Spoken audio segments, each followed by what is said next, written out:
Bom dia, alunos. Vamos dar início à nossa correção das atividades do livro, né? Vamos à página 111. Primeiro, conversando. Quais roteiros de cinema você conhece? Roteiros de cinema também pode ser roteiros de filmes, tá? Então, cite exemplos aí e depois vocês vão me dizer, porque é uma resposta pessoal, ok? Então, a página 111, conversando. A primeira é uma resposta pessoal.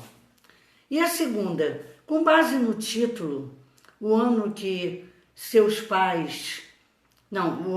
meus pais saíram de férias, sobre o que você imagina que será tratado no roteiro desse filme? Bom, a gente fica imaginando o ano em que meus pais saíram de férias. Poxa, que legal, né? Férias, mostra passeio, mostra diversão, poder, delícia, né?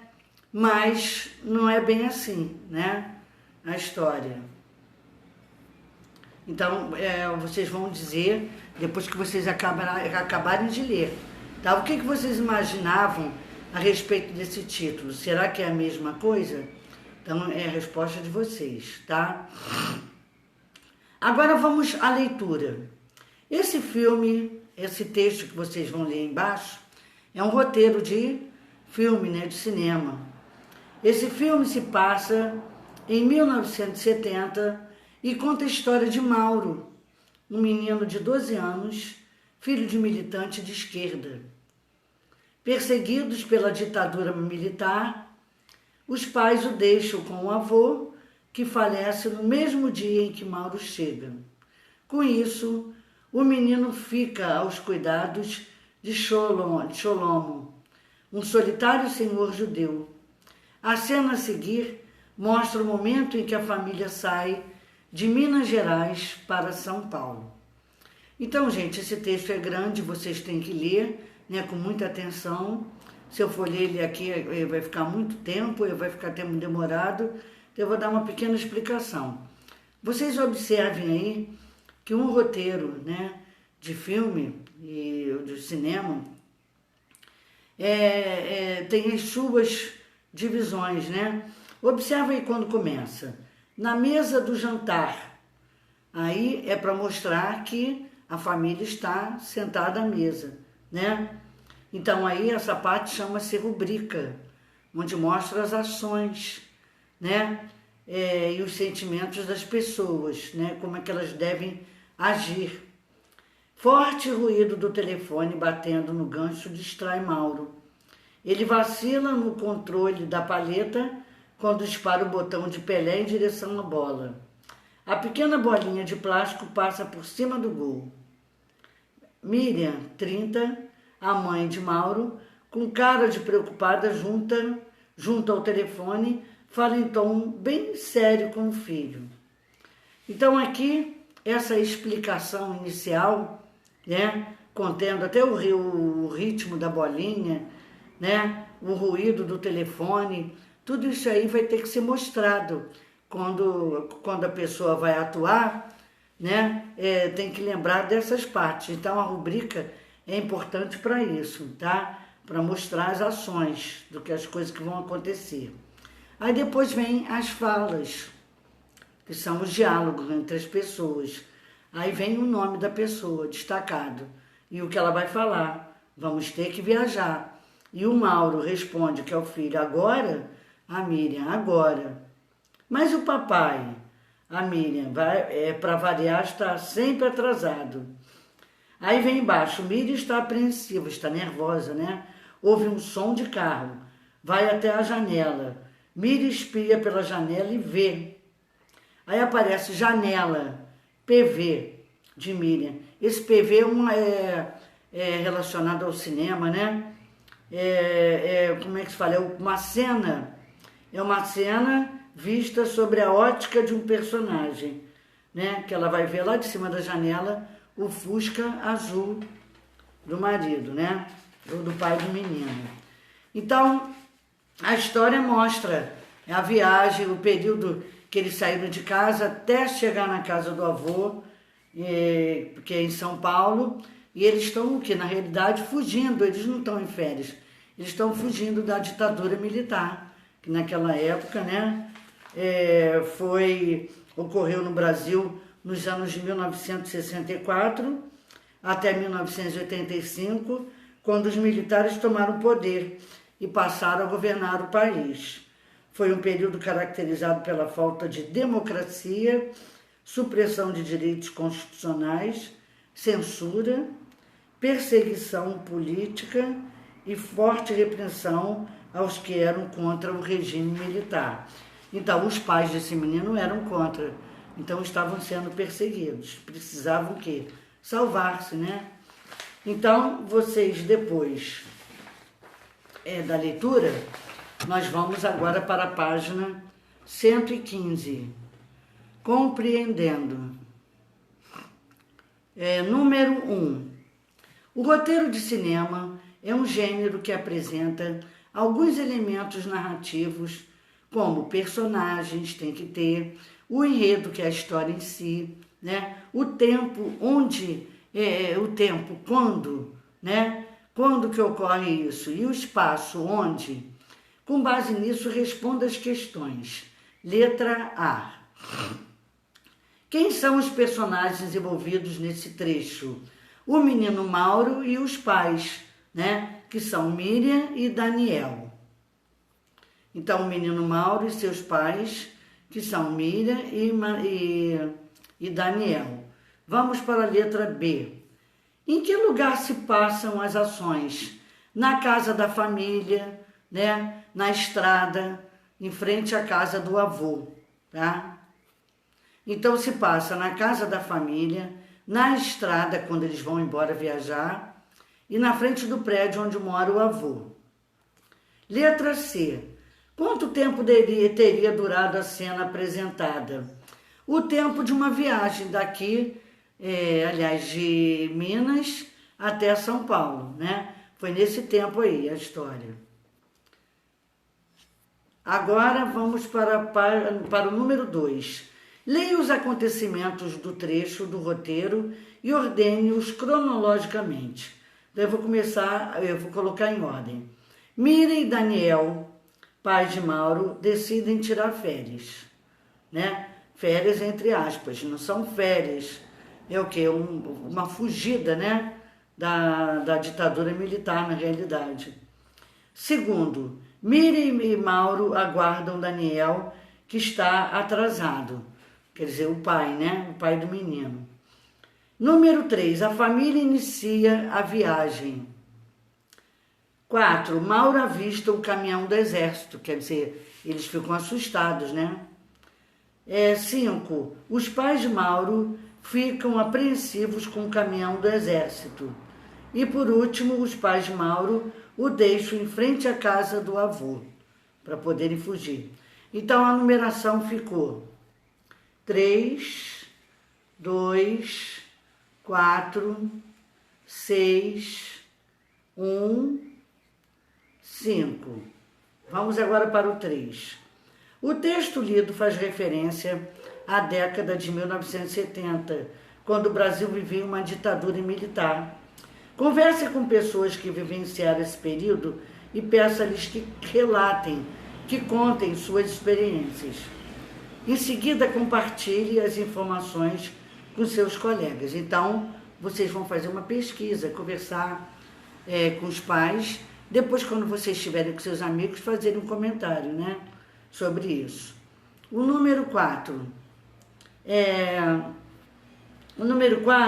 No título do filme, O Ano em que Meus Pais Saíram de Férias, foi empregado um eufemismo.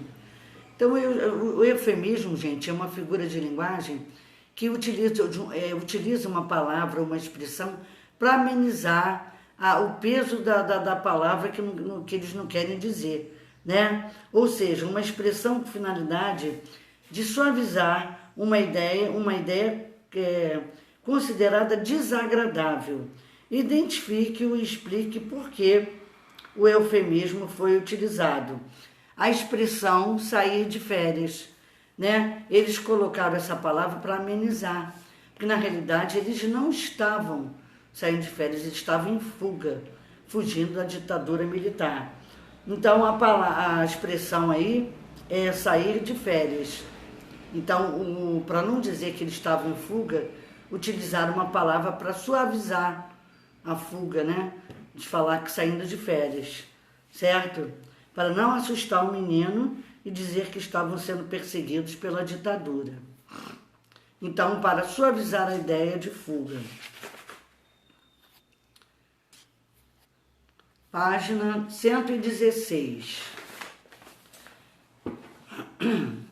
O roteiro de cinema, número 1.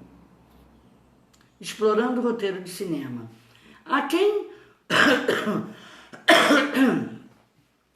o roteiro de cinema é destinado? Ao diretor, aos atores e à equipe técnica do filme, tá? Então, o roteiro de cinema é destinado, tem que ter um roteiro, o diretor tem que ter um roteiro para poder se basear, né, nele, no filme apresentado, os atores também tem que ter, e a equipe técnica toda do filme tem que ter para saber o que vai fazer ou deixar de fazer. Número 2. Com que finalidade um roteiro de cinema é produzido? Para que os responsáveis pela criação do filme, como diretor, como ator, equipe técnica, possam visualizá-lo no todo, a fim de se orientarem para a produção de um filme. Tá? Então, a finalidade de um roteiro de cinema é esse. Para os responsáveis pela criação do filme possam visualizá-lo no todo a fim de orientarem para a produção de um filme. Número 3.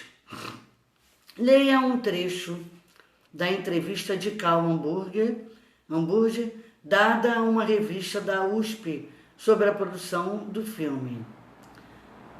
Qual era o público que você pretendia atingir? Karl Hamburger, o público-alvo sempre foi o adulto. Depois nós focamos também, já na campanha de lançamento, os jovens. Queria fazer um filme sobre a infância, mas para os adultos. Entretanto, as crianças têm adorado. As de 10, 12 anos têm gostado muito. É o relato dele, né? Em relação ao público-alvo, o que é possível concluir sobre a produção de um filme? Que, embora o diretor, roteirista, busque atingir determinado público, a recepção pode ser diferente, ou seja, o público ser mais amplo em virtude da boa aceitação do filme, tá? Ou seja, você vai fazer para uma criança, os adultos passam a gostar também. Então, houve uma aceitação boa, né? Número 4. Relacione cada uma das partes do roteiro de cinema à esquerda aos trechos à direita. Tem A, cabeçalho da cena, né? B, descrição auditiva, visual ou ação. C, diálogos. Então, vamos do lado. Miriam está apreensiva. Houve um som de carro. Então, aí está mostrando a descrição auditiva de som, né? Visual, de ver, ou de ação, que ela estava apreensiva. Então, letra B. Pelo para-brisa é o cabeçalho da cena, né? E Mauro, olha, Daniel, putz, aqui aparecem os diálogos, tá? Então, vai ficar letra B, A e C. Número 5, página 117, letra A. Em alguns momentos do roteiro, há alternância de cabeçalhos. Por exemplo, na estrada, dentro do carro e na calçada. Durante as filmagens, o que essa alternância indica? Indica que há mudança no posicionamento da câmera, tá? Então, essa é a resposta. Indica que há mudança no posicionamento da câmera. Letra B. O que esse recurso acarreta ao filme? a mudança de câmera dá dinamismo às cenas, certo? Número 6. Nos cabeçalhos são apresentadas informações em letras maiúsculas, em alguns casos, abreviações. Observe a seguir e relacione-as às respectivas explicações. Então, na letra A vem PV, na letra B, I/E, e letra C, V.O. Então, o que representa interna e externa? É a letra B, né? Que mostra se a cena interna é dentro do local ou fora. Então, vai ser letra B. É a cena vista sobre a ótica de um personagem. Aí vai ser o PV, né? O que a pessoa está vendo é a parte ótica dela. Então, vem escrito PV, que é a letra A. E VO. VO, em inglês, né, significa voice over. É a voz de alguém que não está na cena, mas faz comentário. Então, vai aparecer sempre VO, para vocês saberem o significado dessas siglas. Número 7. O cabeçalho e a descrição visual são exemplos de rubricas, tá? Explica a importância das rubricas em roteiro. As rubricas, gente, são a parte do roteiro que mostram as ações dos personagens, os sentimentos deles, tá? Então, esses elementos servem para descrever e contextualizar as cenas, tá? Norteando os atores, os diretores e a equipe técnica sobre a filmagem, onde o espaço onde está acontecendo, o tempo, as ações dos personagens e os sentimentos que elas devem apresentar. Então, dentro de um roteiro de filme, de cinema também, vai sempre ter as rubricas e vão ter as falas. As falas vão ser a parte do diálogo e as rubricas a parte que vai mostrar o lugar onde vai ser feito, quando, né, lugar e tempo, as pessoas, né, as pessoas, o que deverão fazer, certo? As suas ações e os seus sentimentos. Página 118. Na página 118, o número 8. Releia as rubricas no texto do roteiro das páginas 111 e 114. Letra A. Identifique o tempo verbal predominante nessas rubricas e explique por que isso ocorre, sempre no presente do indicativo. Esses verbos indicam o momento das ações, momento atual, né, a serem desenvolvidas pelos personagens. Então, sempre no presente do indicativo. Esses verbos indicam o momento das ações a serem desenvolvidas pelos personagens. Letra B. Qual é a importância dos verbos nessas rubricas? Porque eles vão indicar a ação e assim norteiam os atores sobre quais devem ser as atitudes deles diante das câmeras. Então, eles indicam a ação, esses verbos, e norteiam-os. Os atores vão sendo baseados, né, no que eles devem ser, as atitudes deles diante das câmeras. Número 9. Observe os textos a seguir que tratam sobre filmes e marque aquele que se refere a um roteiro de cinema. Então, olha, o trecho que se refere, são dois trechos aí, né?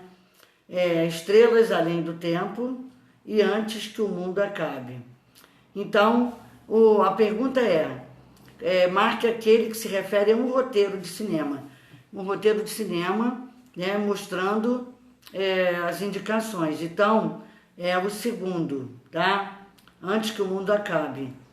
Cena 3, Ruas de Pedra Grande. Daniel, 14 anos, numa bicicleta nova, pedala em grande velocidade por uma rua larga. num canteiro no meio, quase sem movimento. Em volta, um casario de cidade pequena. Então, aí é um roteiro de cinema, tá? Vai ser a segunda. Então agora, o primeiro texto é uma sinopse de filme, não tem nada a ver com roteiro, né? Para os atores se programarem e seguirem por ali. Já esse primeiro aí é uma sinopse, ou seja, um texto curto com o objetivo de apresentar o resumo da trama de forma objetiva, que é As Estrelas Além do Tempo. Página 119, número 10. Como você estudou, os cabeçalhos e as descrições visuais são importantes, né, em um roteiro de cinema. Então, letra A. Vamos ver aí, tem a cena do Homem-Aranha numa linha de trem, perto do trem, né? E aí no segundo é Harry Potter com seus amigos, certo? Então, olha só, o espaço. Onde acontece o espaço onde está o Homem-Aranha? Do lado de fora, é externo, próximo a uma linha de trem. Já o do Harry Potter, né, é interno, dentro de uma sala, né? Então, o espaço em um é externo, próximo a uma linha de trem. O segundo é interno, provavelmente uma sala. Aí vem o tempo. O tempo lá onde está o Homem-Aranha é durante o dia. Você está vendo a claridade, né? Então é durante o dia. Já no Harry Potter não é identificado. Por quê? Porque eles estão dentro de uma sala trancafiados ali conversando. Ou seja, não aparece a luminosidade do dia, nem sabe-se se é à noite. Então não tem a identificação do tempo, tá? Ações das personagens. Ação das personagens e situação em cena. Bom, o Homem-Aranha está em pé ao lado de uma linha de trem, tá? E no Harry Potter e seus amigos estão juntos em uma sala. São as ações e situação de cena.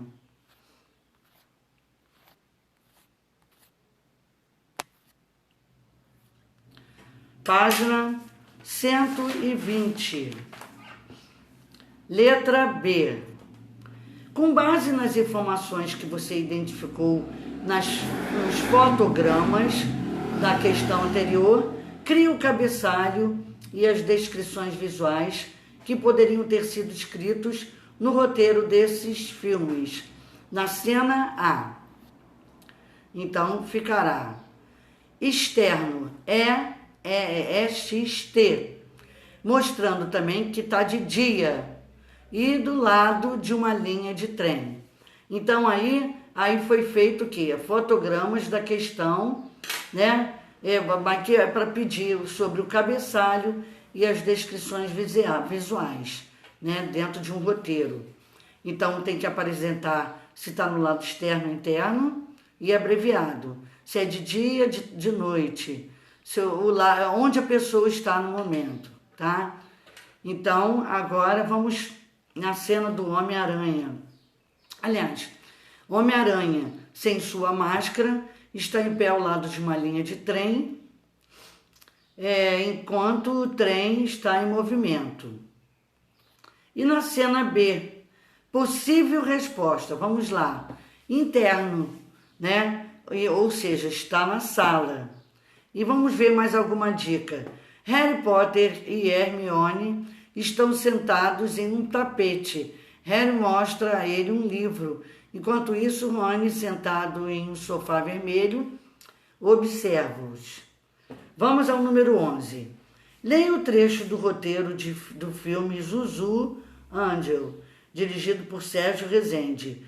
O filme conta a história da estilista brasileira Zuleika Angel, cujo filho, Stuart Angel Jones, foi um militante político, tendo sido torturado e assassinado pela ditadura militar no Brasil, né? Então aí, vocês podem observar, lá em cima, aparece a cena que é interno, né? Aonde que está? No carro de Zuzu, durante a noite. E o resumo, Zuzu chegou às margens da lagoa, diminui a velocidade, ansiosa, procura alguém nas calçadas. De repente, uma moto surge junto ao seu carro, colado à janela do carona. Zuzu grita assustada. O motoqueiro de capacete faz um gesto para que ela abra a janela. Zuzu obedece. O motoqueiro não diz nada. Tira um envelope do bolso da jaqueta, joga para dentro do carro, depois desacelera bruscamente, vai ficando para trás. Zuzu apanha o envelope, guarda em sua bolsa. Vamos agora na página 121, letra A. Que emoções da personagem Zuzu é possível identificar no trecho? Ansiedade e susto, né? E letra B. De que forma você identificou essas emoções? Pelo uso dos adjetivos ansiosa e assustada e pelas atitudes da personagem que comprovam essas emoções, ok?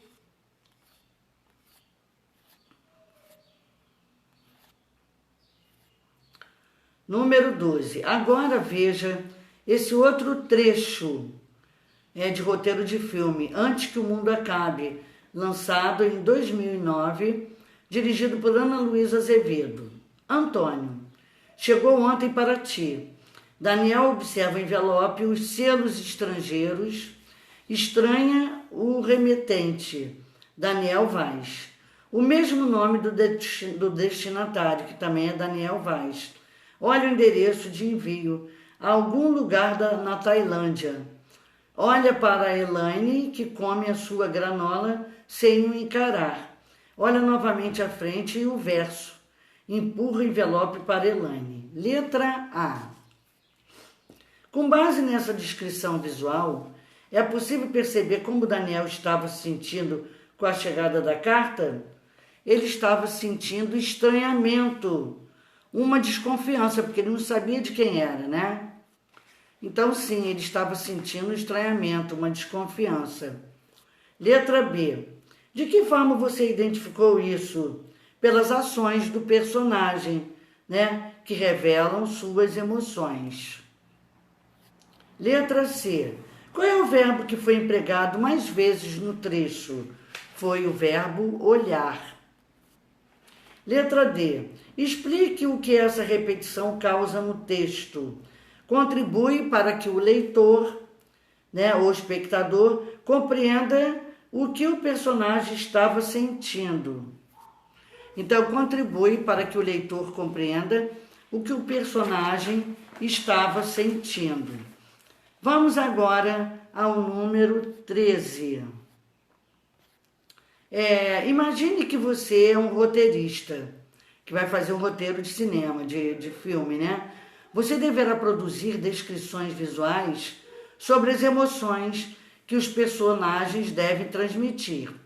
Para isso, veja a informação explícita, quando aparece, né, bem explicado, e transforme-a em implícita, indireta, né, de modo a sugerir ações que indiquem o que o personagem está sentindo. A escrita visual explícita. Primeiro, Roberto está apaixonado por Natália. Explícita, porque disse, já mostra de cara que ele está apaixonado.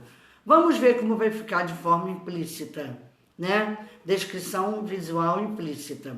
Roberto está no pátio da escola, estudando, né? Com a chegada de Natália, ele desvia o olhar. Disfarçadamente, ele a olha de novo. Mal consegue segurar o livro, pois suas mãos começam a suar. Isso aí está implícito, né? Porque ele sente tudo isso porque está apaixonado, mas não mostra. Já no explícito já diz que ele está apaixonado por ela direto, né? Então vamos ver agora para outra descrição. Luana está em uma casa mal assombrada e sente muito medo. É a parte explícita, já está sendo direta, ela está com medo. Então, da forma implícita ficará: Luana está subindo as escadas do casarão. Ela ouve um barulho sinistro e arregala os olhos. A menina volta e desce correndo as escadas, sentindo-se ofegante. Observa aí que esse dizer aí, essa resposta, mostra para as pessoas que ela está com medo, né? Mas não fala diretamente, fala de forma implícita. E agora a última. Renan está feliz com sua aprovação no vestibular. Vamos ver como vai ser a forma implícita. Renan acessa o site para ver o resultado do vestibular. Seu nome está na lista. O adolescente não se contém e sai pulando e gritando pela casa, né? Aí mostra indiretamente o seu contentamento. Agora, página 123, número 14. O trecho a seguir é do roteiro do filme Central do Brasil, né? Dirigido por Walter Salles, lançado em 1998. Ele conta a história de Dora, que escreve cartas para analfabetos na Estação Central do Brasil, no Rio de Janeiro, e de Josué, menino de 9 anos, que perde a mãe em um atropelamento em frente ao local, logo após terem pedido a Dora que escrevesse uma carta para o pai do garoto, que vivia no Nordeste. Com base em tudo que você já estudou sobre o roteiro de cinema, preencha os quadrinhos nomeando cada uma das partes indicadas. Então lá quando diz dia, é o cabeçalho da cena, né? 18, que é a numeração, é a cena. Bar e saguão da central, é onde vai ser produzida a cena. É interno, porque está dentro do saguão da central. E o dia, então aí chama-se cabeçalho da cena. Agora quando diz, Dora está comendo um sanduíche com café nos bares, num dos bares da estação. Descobre Josué dormindo atrás de uma pilastra, atrás de uma das pilastras. Caminha até ele, agacha-se e o sacode. Aí é a descrição visual ou ação, tá? E embaixo, ei moleque, acorda. Josué acorda e dá de cara com Dora. Esse pedaço aí fica na descrição visual ou ação. Aí Dora, né, continua. Você não quer um sanduíche? Pausa. Você não tá com fome? Josué, sério. Já comi, obrigado. Aí são os diálogos, tá? Então, continuando. 124. Marcas da oralidade. As marcas da oralidade são os tipos de palavrinhas que nós vamos falando, né? Por informalidade, por conhecimento com a pessoa, de palavrinhas que são simples, né? Não são nada formais. Então vamos ver no número 1, da letra A. Observe alguns trechos extraídos do roteiro das páginas 111 a 114. Letra A. Para variar, está sempre atrasado. E letra B. Por quê, então? Letra A. Os trechos acima se referem às falas de personagens.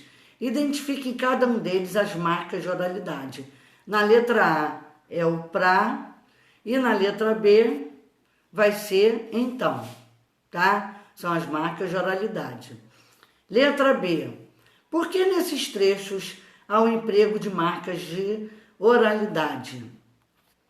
Porque os trechos referem-se às falas dos personagens.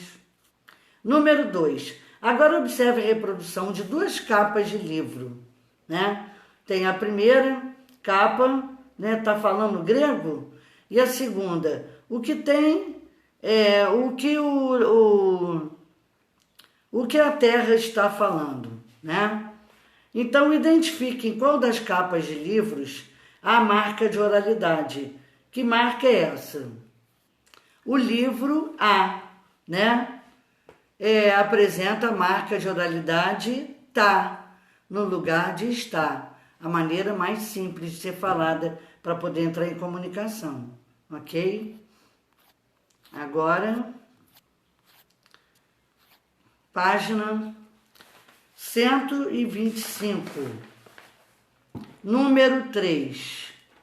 Leia a história em quadrinhos a seguir.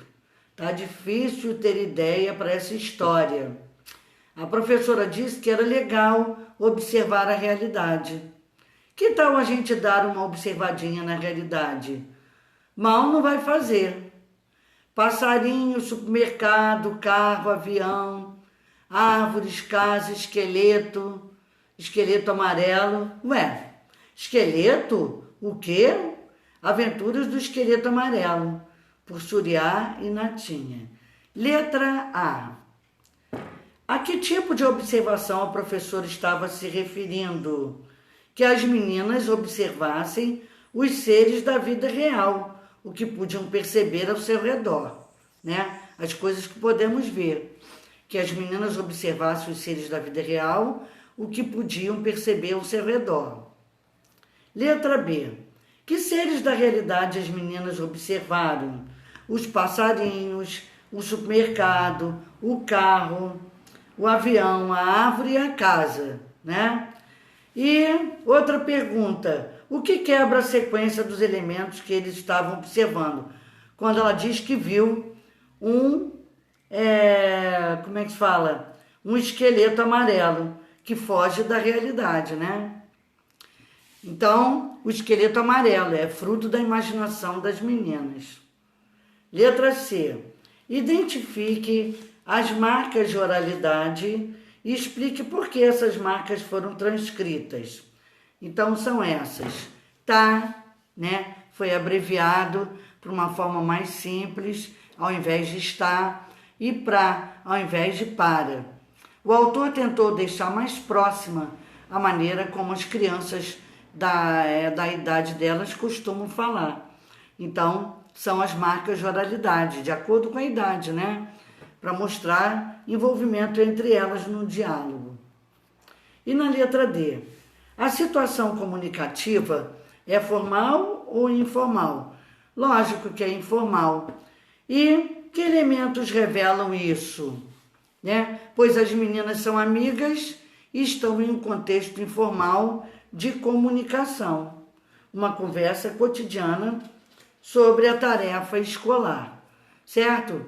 Então, gente, aqui terminamos a nossa correção das atividades do livro e eu espero que vocês façam a correção certinha, com muita atenção. Um beijo e bom dia para todos. Tchau.